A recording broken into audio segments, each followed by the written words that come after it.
نحمدہ و نصلی علی رسولہ الکریم اما بعد۔ ناظرین، منصب دو قسم کے ہوتے ہیں۔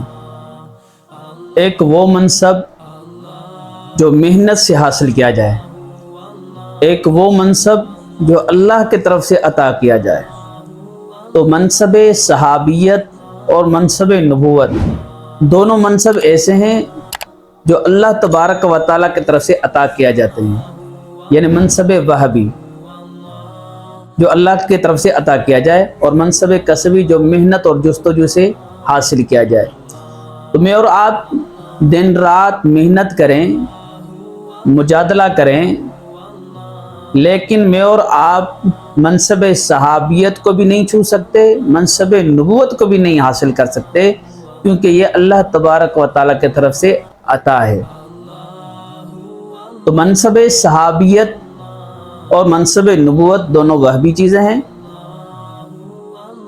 تو منصب صحابیت جو ہے وہ محفوظ عن الخطا ہے، اور منصب نبوت معصوم عن الخطا ہے۔ یعنی صحابی سے گناہ تو ہو جاتا ہے، لیکن اللہ اور اللہ کے رسول سے گہرے تعلق کی وجہ سے ان کو فی الفور توبہ کی توفیق ملتی ہے، جو ان کے نامہ اعمال کے اندر گناہ رہتا نہیں ہے۔ تو منصب نبوت معصوم عن الخطا ہے، یعنی ان سے گناہ کا تصور ہی نہیں۔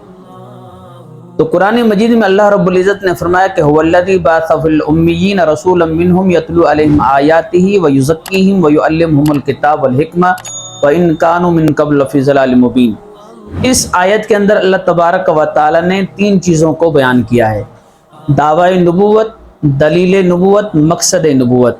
هو الذی بعث فی الامیین رسولا، اللہ رب العزت فرماتے ہیں کہ قرآن مجید میں کہ اللہ وہ ذات ہے جس نے بھیجا امیین میں رسول، یعنی اللہ تبارک و تعالیٰ ہی رسول بھیجنے والے ہیں، کوئی اپنے طرف سے رسول بن کر نہیں آتا۔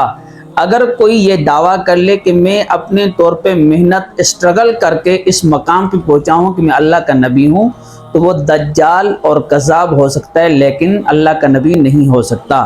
تو اللہ تبارک و تعالیٰ نے اس آیت میں یہ بیان فرمایا کہ رسول بھیجنے والا میں ہوں، اور حضور اکرم صلی اللہ علیہ وسلم کی ذات اقدس سے بھی اللہ رب العزت نے یہ اعلان کرایا، قُلْ يَا أَيُّهَا النَّاسُ إِنِّي رَسُولُ اللَّهِ إِلَيْكُمْ جَمِيعًا، اے نبی کریم صلی اللہ علیہ وسلم آپ ان لوگوں کو کہہ دیں کہ میں آپ تمام کے لیے رسول بنا کر بھیجا گیا ہوں۔ تو اللہ رب العزت نے فرمایا کہ رسول بھیجنے والا میں ہوں، اور حضور نے بھی فرمایا میں اللہ کی طرف سے رسول بن کر آیا ہوں۔ لیکن مرزا غلام قادیانی کا جہاں تک تعلق ہے، تو مرزا قادیانی ملعون نے کہا کہ میں جو ہے حضور اکرم صلی اللہ علیہ وسلم کی تابعداری کرتے کرتے کرتے اس مقام پہ پہنچا کہ میں اللہ کا نبی بن گیا ہوں۔ تو ناظرین، آپ کے یہ بات سامنے میں نے رکھی کہ نبوت ایک وہبی چیز ہے، کسبی نہیں ہے، یہ اللہ کی طرف سے عطا کی جاتی ہے، کسی کے تابعداری کرنے سے نبوت نہیں ملتی۔ اگر تابعداری سے نبوت ملتی تو سب سے زیادہ تابعدار تو صحابہ اکرام اہل بیت اعظام تھے۔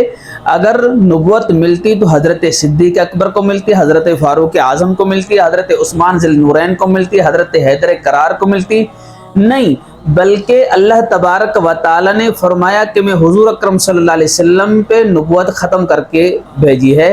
حضور اکرم صلی اللہ علیہ وسلم نے اپنے اعلان یعنی اپنے نبوت کے زبان مبارک سے یہ اعلان کیا کہ انا خاتم النبیین لا نبی بعدی، میں آخری نبی ہوں، میرے بعد کوئی نبی نہیں۔ لو کان بعدی نبی لکان عمر، میرے بعد اگر کوئی نبی ہوتا تو وہ عمر بن خطاب ہوتا۔ لیکن حضرت فاروق اعظم رضی اللہ تعالیٰ عنہ تمام تر خوبیوں کے باوجود اللہ کے نبی نہیں بنے، کیونکہ اللہ تبارک و تعالیٰ نے سلسلہ نبوت حضور اکرم صلی اللہ علیہ وسلم کی ذات اقدس پہ ختم کیا ہے۔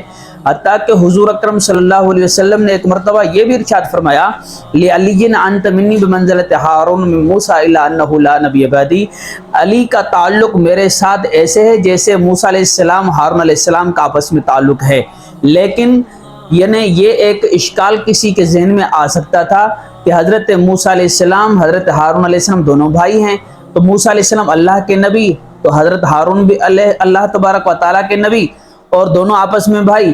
تو حضور اکرم صلی اللہ علیہ وسلم اور حضرت علی آپس میں بھائی ہیں، یعنی یہ حضور نے اپنا رشتہ کا اظہار کیا کہ علی میرا بھائی ہے، تو یہ کوئی نہ سمجھے کہ میں اللہ کا نبی ہوں تو علی بھی اللہ کا نبی ہے، نہیں، فرمایا کہ لعلی انت منی بمنزلۃ ہارون من موسیٰ الا انہ لا نبی بعدی، میں آخری نبی ہوں، میرے بعد کوئی نبی نہیں ہے۔